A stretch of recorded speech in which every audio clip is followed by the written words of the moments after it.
여러분 또 뉴스를 통해서 아시겠지만은 요즘 코로나가 다시 재확산된다고 합니다. 성도님들 모두 건강 잘 챙기시기를 바라겠습니다. 그렇다고 예전처럼 너무 걱정할 필요는 없습니다. 예전에는 이 코로나를 처음 겪어보았기 때문에 어떻게 해야 될지도 몰랐고, 또 정부에서는 코로나를 자신의 그 이익을 챙기기 위해서 과하게 실제보다 더 과하게 확대하여 통제를 했습니다. 그래서 우리가 더 그 코로나 때문에 두려움과 어려움을 많이 겪었습니다. 근데 지금은요, 백신도 있고 치료제도 있기 때문에 증상 있으면 빨리 병원에 가가지고 치료받으면 됩니다. 그러니까 예전처럼 크게 두려워하고 걱정할 필요는 없습니다. 그렇지만 건강을 잘 챙기시기를 바라겠습니다. 우리는 코로나 이전 시대와 코로나 이후 시대를 구분합니다. 그 이유는 뭐냐면요, 코로나 이전과 코로나 이후에 우리 삶이 많이 변화가 생겼기 때문에 그렇습니다. 소위 비대면과 대면의 시대라고 합니다. 코로나 이전은요, 사람이 사람과 얼굴과 얼굴을 맞대는 그런 대면의 시대였습니다. 근데 코로나를 겪으면서 사람이 사람의 얼굴을 대하지 않고 온라인으로 이루어져가는 비대면의 시대가 이루어졌습니다. 예를 들면 이런 겁니다. 요즘 은행의 점포가 줄어들지 않습니까? 은행 점포가 줄어들고 이제 다 핸드폰이나 뭐 다른 걸 통해서 은행의 업무를 보다 보니까 뭐 굳이 사람을 대할 필요가 없는 거예요. 그러니까 은행의 점포가 줄어들고 사람을 많이 둘 필요가 없는 겁니다. 그런 것처럼 이렇게 사라지던가 축소되는 직종이 있다는 겁니다. 반대로 온라인 수업과 같은 비대면의 직종이 활성화되었습니다. 그러니까 제가 아는 분도요, 목사님도 예전에는 외국에 나와서 공부할 때는 외국에 그 학교에 다녔어야 돼요. 근데 지금은 그 온라인으로 외국에 있는 학교에 수업을 듣습니다. 똑같이 공부를 합니다. 그런 것들이 지금 활성화되었습니다. 앞으로 몇 년만 있으면요, 이 시대의 흐름을 바꾸는 또 하나가 등장할 예정이라고 합니다. 사람들은 그것을 가지고 AI라고 그렇게 이야기합니다. 지금 또 AI를 사용하시는 분들이 계시는데요, 그분들의 이야기를 들어보면 완전 신세계 같다, 그렇게 이야기를 합니다. 근데 이제 AI가 본격적으로 도입이 되면 사라지는 직업들이 많을 것이고 또 새로 생기는 직업들이 또 많을 것입니다. 쉽게 말해서 영원할 줄 알았던 그런 직종들, 영원할 줄 알았던 그 직종들은 하루아침에 사라져 버리는 겁니다. 뭐 이제 그 로봇이 지금도 로봇이 일을 하지만 이제 로봇이 실생화가 되면요, 사람이 힘을 쓰는 직종들은 다 사라집니다. 왜? 로봇이 하니까. 사람은 그 로봇을 작동시키면 하면 돼요. 그래서 힘을 쓰는 그 직종들은 다 사라져 버리고 말 겁니다. 지난 목요일 우리 교회가 야외에 있던 날은 무슨 날이었습니까? 8월 광복절. 몇 주년인지 아십니까? 79주년 광복절이었습니다. 몇 년 전에 여러분들도 보셨겠지만 암살이라고 하는 영화에 보면 그 암살 영화 마지막에 주인공이 독립군이었다가 배신한 그 친일파를 저격을 합니다. 총을 딱 쏘면서 묻습니다. 왜 자신들을 배신했냐고 딱 물으니까 그 배신한 친일파가 뭐라 그럽니까? 일본이 망할 줄 몰랐다. 일본이 망할 줄 몰랐다, 이런 대답을 합니다. 우리나라에 보면요, 그 일제강점기 시대 때 처음에는 독립군이었다가 나중에 친일파로 돌아선 사람들이 많습니다. 근데 그 사람들이 또 대부분 하는 이야기가 뭐냐면은 일본이 멸망할 줄 몰랐다라는 것입니다.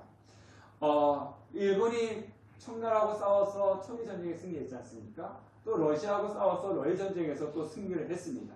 그러니까 아시아에서는 일본과 싸워서 이길 수 있는 나라가 없었습니다. 그래서 사람들이 하는 이야기는 뭐냐면은 이 일본은 절대로 망하지 않을 것이다 라고 생각을 했습니다. 그런데 미국으로부터 원자폭탄 2발을 맞고 하루아침에 항복을 하고 말았습니다.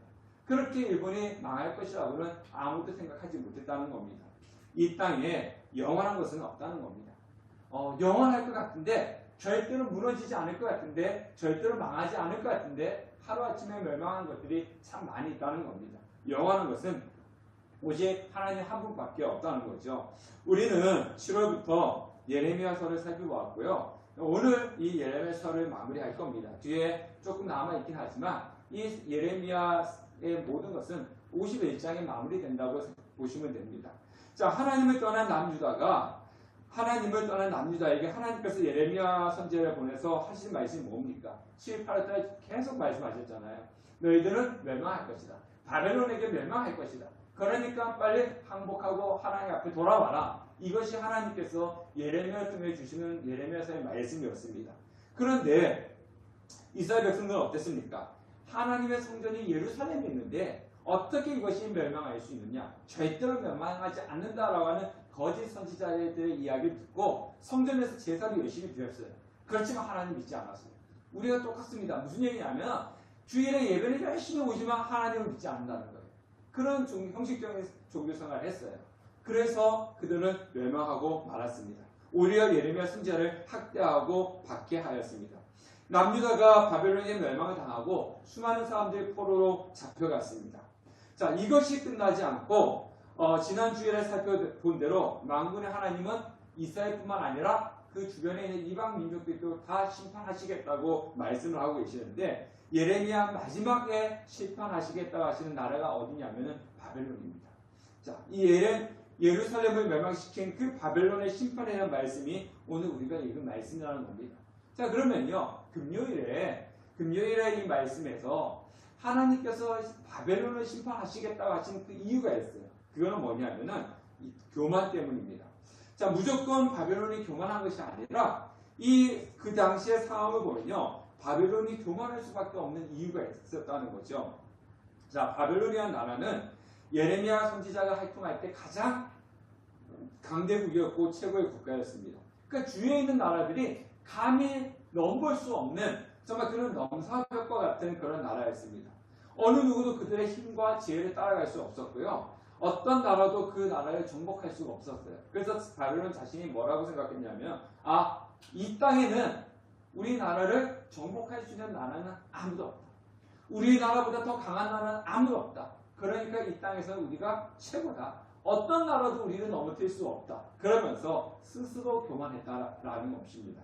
자, 우리 13절 말씀 한번 읽어보도록 하겠습니다. 13절 시작.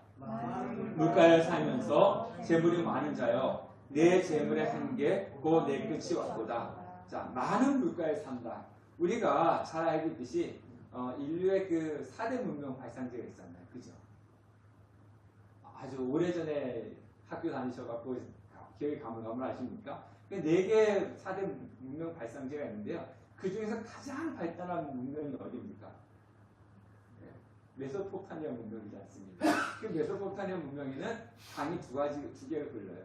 티그리스 강과 유프라테스 강이 흐르지 않습니까? 근데 그 유프라테스 강 근처에 자리 잡은 나라가 바벨론입니다. 그래서 오늘 성경의 13절 보니까 많은 물가에 살면서 이렇게 했죠. 그 유프라테스 강에는 많은 또 지류의 강들이 있습니다. 그러니까 그 바벨론은 유프라테 강에 있고 많은 지류가 있어서 이 바벨론이라는 곳은 살기가 매우 좋았습니다. 그러니까 도성은요, 보통 옛날에 보면 성은 도시는 어디를 두고 발달했냐면요, 강을 끼고 발달했어요. 예, 강을 끼고 발달했습니다. 그러니까 살기 좋았던 곳이라는 거죠. 그리고 역사적으로 보면요, 이 바벨론 성은 쉽게 쳐들어갈 수가 없었어요. 근데 이 나라가 망하는데요, 어떻게 망하냐면은 이 성이 물에 이렇게 잠겨 있는데 비가 오지 않아서 가물어요. 가무니까 이 성에 있는 하수구가 있는데 하수구가 이제 드러나는 거죠. 강이 말라버리니까. 그래서 그 속으로 적군이 쳐들어가가지고 바벨론 성을 멸망시켰어요. 그러니까 그 나라는 어떤 적도 쉽게 쳐들어올 수 있는 곳이 아니었다는 것입니다. 그리고 물이 있으니까 땅은 비옥했고요. 그러니까 이 힘있고 비옥하니까 자연이 풍요롭고 돈이 많은 그런 도성이 어디였느냐? 바벨론이었다는 것입니다. 자, 문명이 발달이었습니다. 남부불락의 성이었습니다. 재물이 많았기 때문에 자신들은 영원할 것이라고 그렇게 생각했습니다. 자, 다니엘서 5장에 보면요, 바벨론의 마지막 왕이 누구죠? 예, 우리가 이거는 좀 기본적으로 성경 기초적으로 알아야 됩니다. 예, 다니엘서 5장에 나옵니다. 벨사살 왕이지 않습니까? 벨사살 왕이 다니엘서 5장에 보면은 1000명의 사람들을 모아놓고 뭐 합니까? 잔치하잖아요. 그때 뭐가 나타나요? 손가락이 나타나서 벽에 쓰지 않습니까? 매대 네개의 무바르신이라고. 이건 성경을 교회 다니시는 분들은 기본적으로 알고 계시는 성경 기초입니다. 예, 성경 기초. 주일학교 학생들도 아는 거예요. 그러니까 그게 바로 벨사살 왕이 마지막 왕이었고 그 잔치를 할 때 나라가 멸망하는 겁니다. 그러니까 그만큼 무엇입니까? 적군이 쳐들어와도 이 성은 뭐 한다는 거예요? 절대로 멸망하지 않는다라고 하는 모습을 가지고 있었다는 겁니다. 자, 그런데 하나님께서는 뭐라고 얘기하고 계시냐면은, 자, 그런 성이, 그런 나라가 파멸될 것이다. 그리고 하나님께서 바벨론을 파멸시킨 그 대적을 일으킬 것이다 라고 얘기하는 겁니다. 지금 이것은 그 바벨론이 멸망하기 70년 전, 그 전에 하나님께서 예레미야를 통해서 예언을 하시는 거예요. 자, 우리 1절과 2절 말씀 읽어보도록 하겠습니다. 1절과 2절 말씀 다 같이 읽겠습니다. 시작.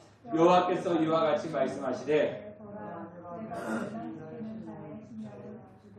바벨론을 치고 또 나를 대적하는 자 중에 있는 자를 치되 내가 타국인을 바벨론에 보내어 키질하여 그의 땅을 비게 하리니 재난의 날에 그를 에워싸고 치리로다.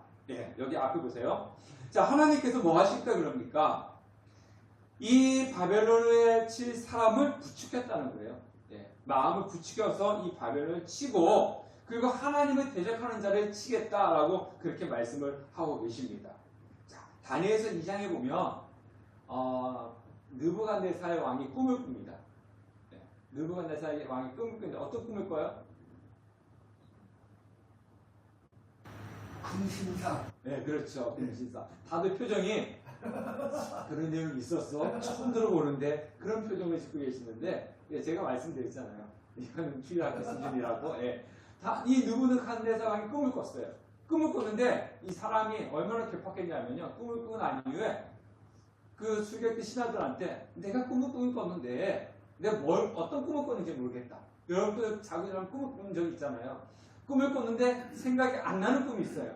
그죠? 생각이 나는 꿈도 있고 안 나는 꿈도 있는데 이 느부갓네살 왕이 꿈을 꿨는데 생각이 안 나는 거예요. 그래서 신하들한테 다 불러갖고, 야, 내가 꿈을 꿨는데 어떤 꿈을 꾼지 모르겠어. 그러니까 내가 어떤 꿈을 꿨는지 알아맞추고 그 꿈까지도 해먹해내. 이렇게 명령을 내렸어요. 그러니까 못하니까 어땠어요? 막 죽였어요. 뭐 이런 사람이 다 했어요. 아니면 자기도 모르는데 남보고 알아내서 해몽을 하라고 그렇게 이야기합니다.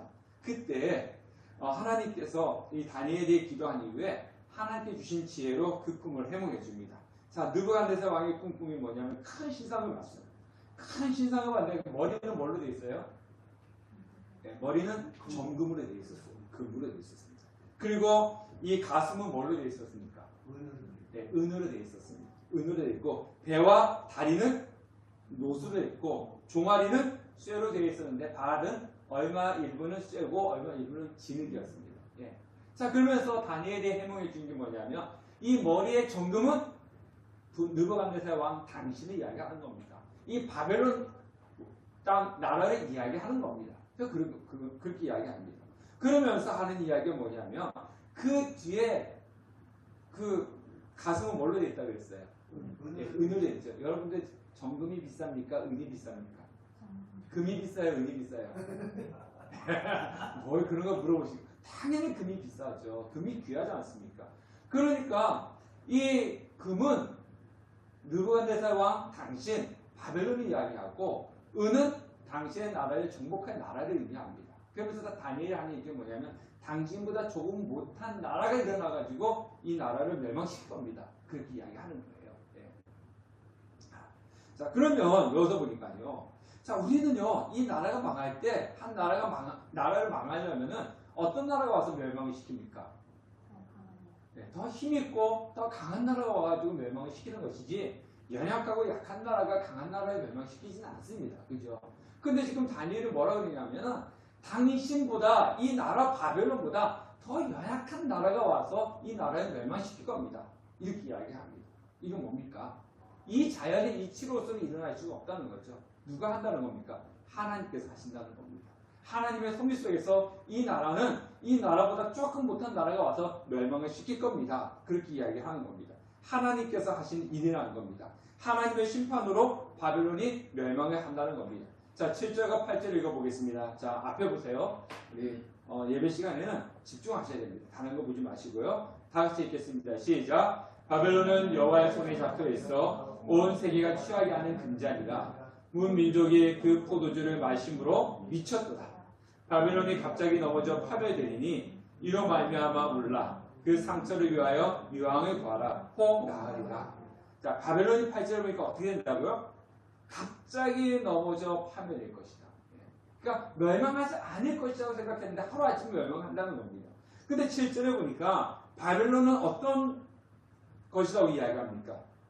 바벨론은 아니 앞에 보시면 나오잖아요.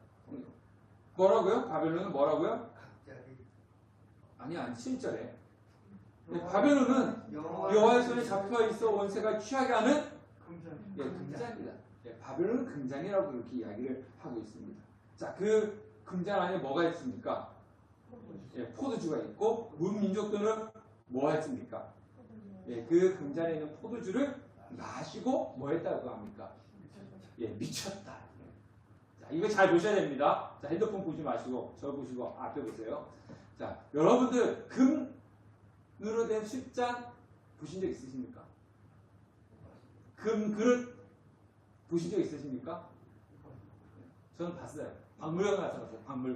박물관 가면 옛날 왕들 쓰던 건 뭐 있는데 거기에 보시지도 못했으니까 뭐 금 잔에다가 음료를 마신 적도 없으실 거고 금 그릇에다가 밥을 드셔본 적도 없으셨겠죠. 예. 우리가 금잔, 금그릇 이럴 때 우리가 딱 생각나는 게 뭡니까? 이거 누가 사용하는 거다?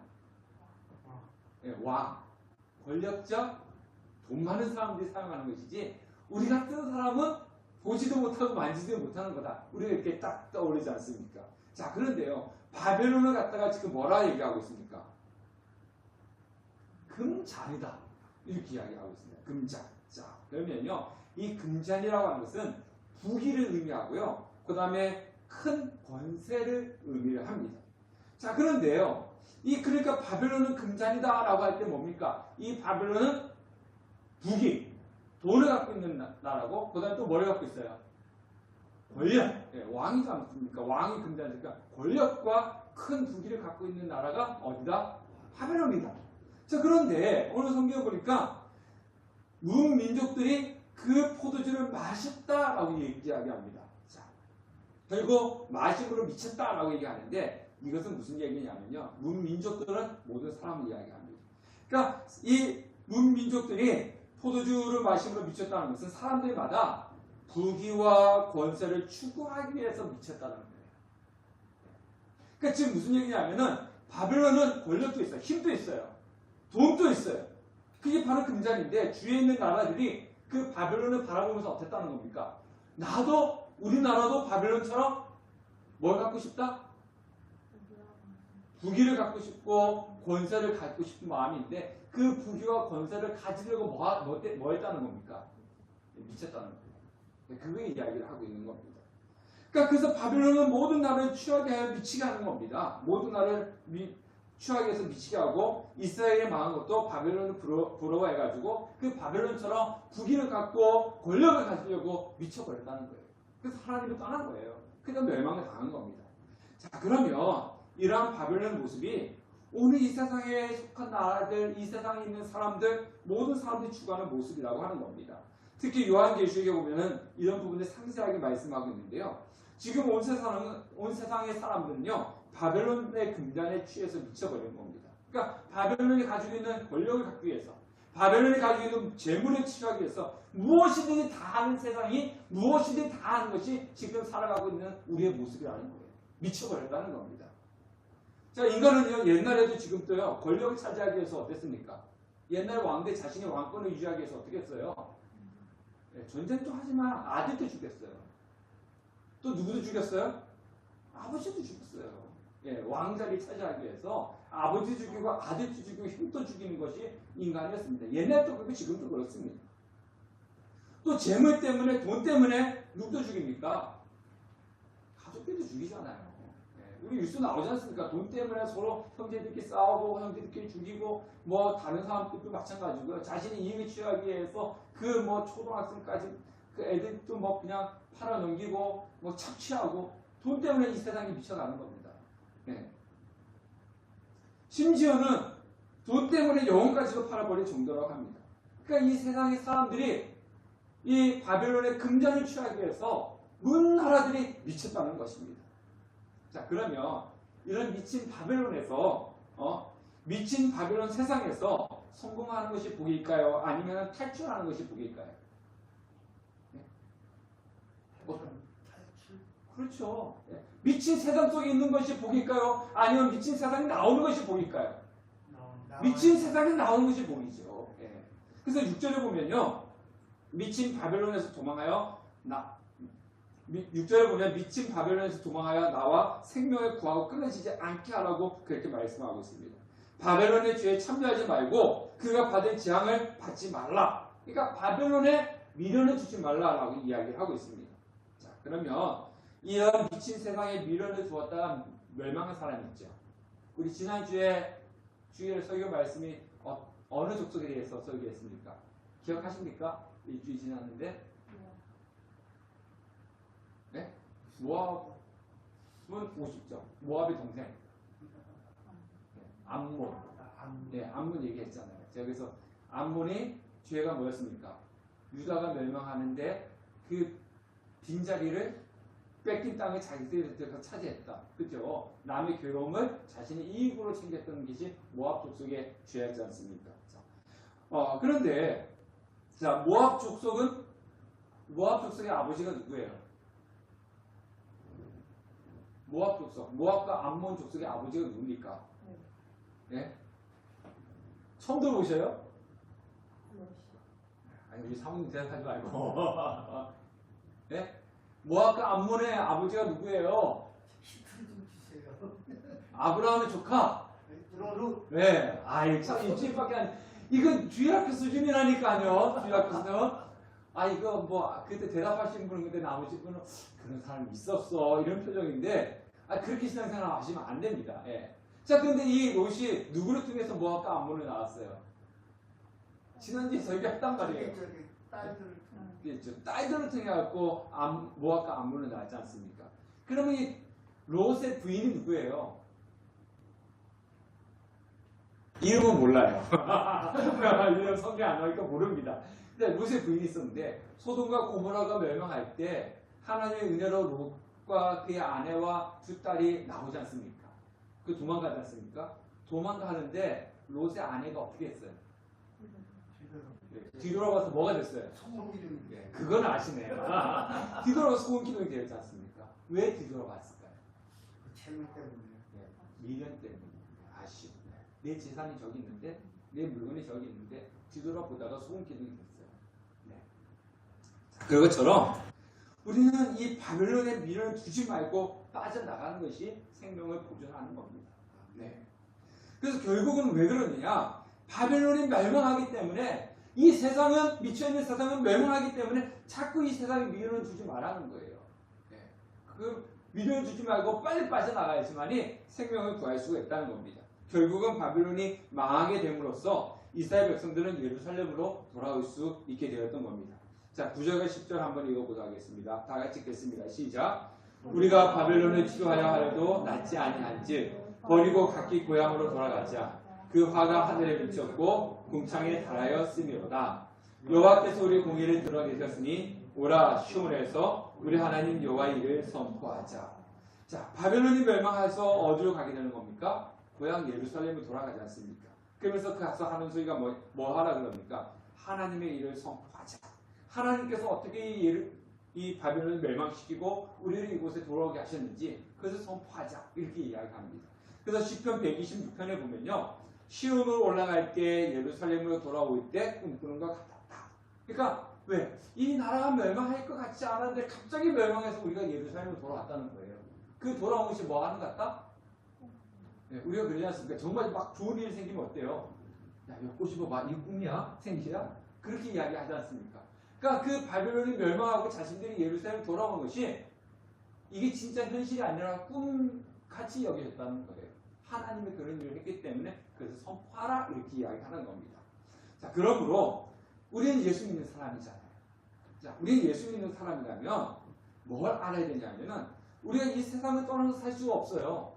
뭐 우리 집사님처럼 이 세상을 다 등지고 산속에 가가지고 나는 이 세상을 단절하고 살자, 이건 성경적인 것은 아닙니다. 예수님이 변화산에 있을 때 그 제자들이 우리가 변화산에서 살았으면 좋겠습니다. 그때 예수님이 이건 아니라고 내려갔지 않습니까?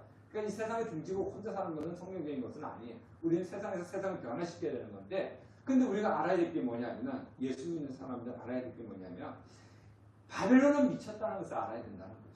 이 세상은 올바른 것이 아니고 미쳤다는 것을 알아야 된다는 겁니다. 네. 그리고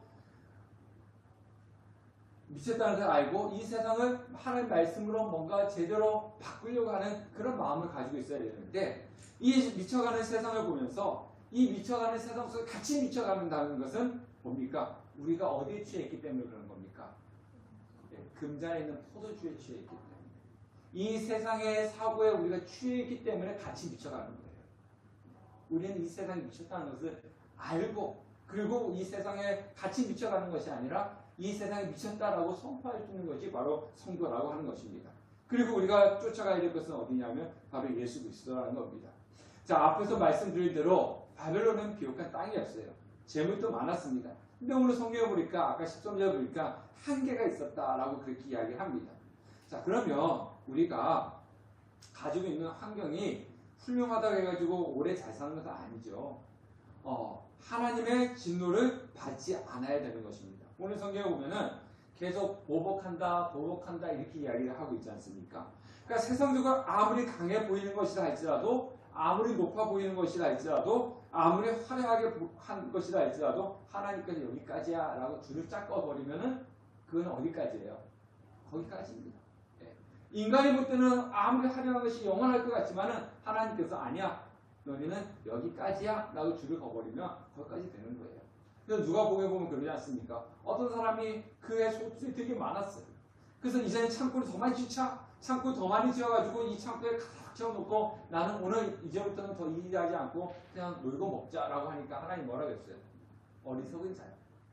내가 오늘 밤에 너 영혼을 데리고 가면 그 쌓아둔 것이 뭐 너한테 유익이 되겠느냐? 그렇게 묻는 거죠. 네. 이 땅에는요, 아무리 강해 보인다 할지라도 하나님께서 선을 그어버리면은 거기까지밖에 되지 않는 것입니다. 자, 우리 5절 한번 말씀을 읽어보도록 하겠습니다. 시작. 5절 시작. 이스라엘과 유다가 이스라엘 거룩한 신을 거역함으로 죄가 땅에 가득하나 그 하나님 만군의 여호와에게 버림받은 헐아버지는 아니니라. 자, 그럼 우리가 이 말씀과 앞에 있는 것과는 좀 달라요. 자, 지금 이 5절 말씀은 이 유다 이스라엘 백성들한테 하시는 말씀이고, 앞에는 이제 바벨론한테 말씀이지 않습니까? 바벨론은 뭐냐면 너희는 미쳤기 때문에 너희는 멸망할 거야 이렇게 말씀하셨어요. 근데 5절에 보니까 이스라엘 백성들에게 하는 이야기가 뭐냐면은, 자 보니까 너희 만군의 여호와에게 버림받은 홀 아버지는 아니니라 이렇게 이야기합니다. 자, 홀 아버지는 어떤 사람이에요? 홀 아버지는 아내가 뭐 사별했든지 어떻게 했든지 혼자 사시는 남자분을 이야기를 해요. 근데 이스라엘 백성들 보고 홀 아버지라 그럽니다. 자, 우리가 포로를 잡아갈 때 어떤 사람들을 많이 잡아갔을까요? 이스라엘 바벨론이. 그렇죠. 쓸만한 사람. 네, 쓸만한 사람 잡아갔겠죠. 근데 포로가 가서 하는 일이 뭘까요? 대체적으로. 막노동이죠. 그 막노동을 하려면은 우리 인수 집사님 같이 힘 있는 사람을 끌고 가야 돼요. 우리 보람자매처럼 야리야리 하고 힘 없는 이 여성분을 끌고 가야 돼요. 아니, 그렇죠. 일을 시키려면 우리 인수 집사님 팔뚝도 크고 힙도 크고 이렇게 이런 사람을 끌고 가야지. 우리 보람자매처럼 그냥 힘도 없고 야리야리 끌고 갔다 와서 뭐 도리에다 하나 드리겠어 이런 사람 끌고 가겠습니까? 그렇죠. 우리 인수 집사님 같은 힘 있는 사람을 끌고 가야 되죠. 똑같습니다. 포로 잡을 때 그럼 누굴 많이 끌고 갔다는 거예요? 남자들 많이 끌고 갔다는 거죠. 그래서 홀 아버지가 되는 거예요. 포로를 끌어간 이스라엘 백성들이 어떤 사람 많으냐? 남자들이 많이 끌려갔는데 그 사람들이 홀아비다. 그러니까 이스라엘은 홀아비다. 그런데 성경에 보니까 버림받은 홀아버지는 아닙니다. 이렇게 이야기합니다. 버림받지 않았다. 지금 무슨 얘기냐? 택함을 받은 선민들, 이스라엘 백성들에게는 하나님께 징계했어요? 징계하지 않았어요? 이스라엘 백성 징계했어요? 안 했어요?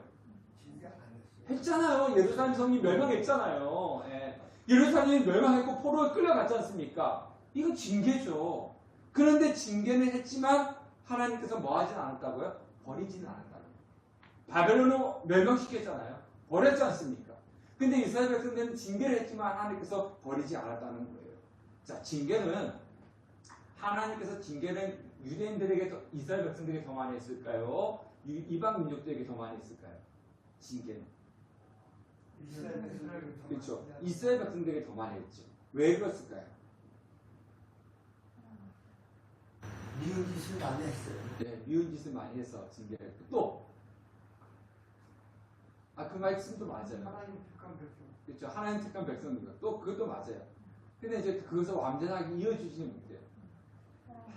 네, 사랑하기 때문에 또 많고요. 자, 보세요.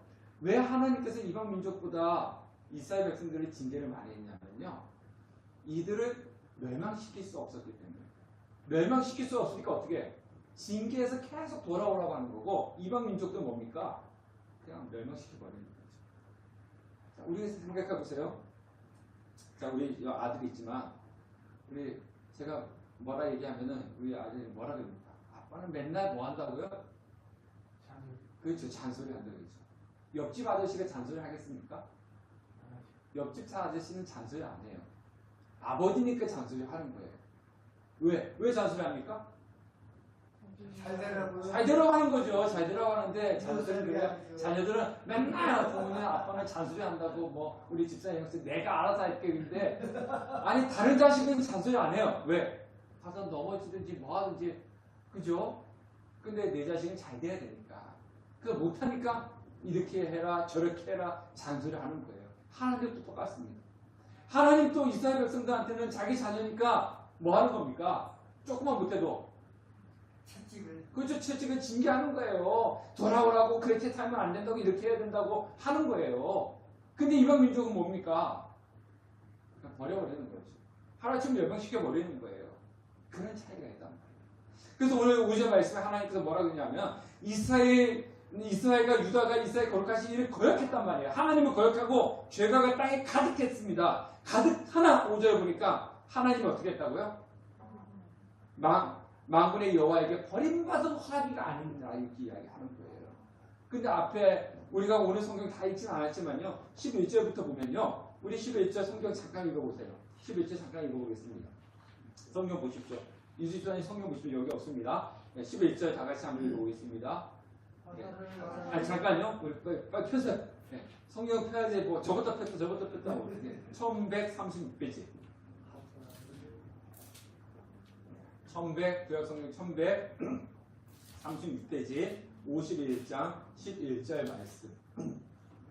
자, 다 같이 읽어보겠습니다. 시작. 화살을 갈며 둥근 방패를 준비하라. 여호와께서 메대 왕들의 마음을 부추기사 바벨론을 멸하기로 뜻하셨나니 이는 여호와께서 보복하시는 것 곧 그의 성전을 위하여 보복하시는 것이라. 자, 뭐 12절까지 쭉 이거 뒤에 쭉 이거 나오는데요. 11절 보니까 뭐 하라 그럽니까? 화살을 갈며 둥근 방패를 준비하라. 이건 누구한테 하는 얘기예요? 바벨론을 멸망시킨 메데 바사 페르시아 나라였거든요. 페르시아 나라한테 뭐라 얘기하냐면 너희들 빨리 화살을 갈고 둥근 방패를 준비해. 뭐 하라고? 바벨론을 멸망시키라고. 그렇게 얘기하는 거예요. 네. 근데 이스라엘은 뭡니까? 죄를 지었지만은 하나님을 거역하고 죄를 지었지만은 그러나 징계는 하지만 버리지 않는다는 거죠. 이게 하나님의 사랑입니다. 그래서 성도와 불신자 중에서 하나님이 누구에 더 징계를 많이 하느냐? 성도를 더 징계를 많이 하는 거예요. 왜? 돌아오라고. 신앙생활 똑바로 하라고. 제가 여러분한테 맨날 가잖아요. 예배 늦으면 안 됩니다. 성경 읽으셔야 됩니다. 기도하셔야 됩니다. 아니 제가 뭐 다른교회 성도님들한테 하라 그러겠어요? 네? 제가 다른교회 성도님들 보고 뭐 기도하셔야 됩니다. 뭐 성경 읽으셔야 됩니다. 예배 빠지면 안 됩니다. 뭐 신앙생활 왜 그렇게 합니까? 하겠습니까? 안 해요. 할 수도 없고. 근데 여러분들은 우리 교회 성도님이시고 하나님께서 저에게 보내주신 성도님에게 제가 돌봐야 되니까 예배 빠지면 안 됩니다. 제가 잠수리 하는 거지 않습니까? 왜? 버릴 수 없는 성도이기 때문에 그런 거예요. 제가 우리 자녀한테, 우리 진이현이한테 매일 이렇게 해라 저렇게 해야 하는 것처럼 똑같은 겁니다. 하나님께서 그렇게 하시는 겁니다. 그래서 잔소리 해주는 것에 대해서 뭐 해야 됩니까? 나에 대해서 잔소리 해주신 분이 있구나. 감사를 하셔야 된다는 거죠. 자, 잔소리 한다는 것은, 징계를 한다는 것은 버리지 않는다는 겁니다. 바벨론은 하나님으로부터 복을 받아 멸망을 당하지만 하나님의 자녀는 버림을 받지 않습니다. 따라서 우리는 금잔을 가지고 있는 바벨론을 바라보면서 포도주를 마시면서 같이 미쳐가는 것이 아니라 미쳐가는 이 세상으로부터 나와 하나님을 찾고 하나님을 따르는 것. 그게 바로 우리가 가야 될 길이라고 하는 겁니다. 이 세상은 미쳤습니다. 권력을 찾기 위해서 미쳤고 돈을 찾기 위해서 미쳐버렸습니다. 근데 거기에 같이 우리가 미쳐가면 안 되는 거죠. 이 미친 세상을 우리가 똑바로 바라보면서 같이 미쳐가는 것이 아니라 우리가 그렇다고 세상에 나올 수는 없지만 이 세상 속에서 말씀으로 지키면서 우리는 꿋꿋하게 서 있고 이 세상을 변화시켜 가는 것. 바로 그것이 하나님의 자녀의 우리의 모습이라고 하는 겁니다. 이 세상은 영원한 것이 없습니다. 오직 우리 주 예수만이 영원할 뿐입니다. 미쳐가는 세상에 물드는 것이 아니라 예수로 물들어가는 우리 성도님 되시기를 주님의 이름으로 축원합니다. 네. 기도하겠습니다.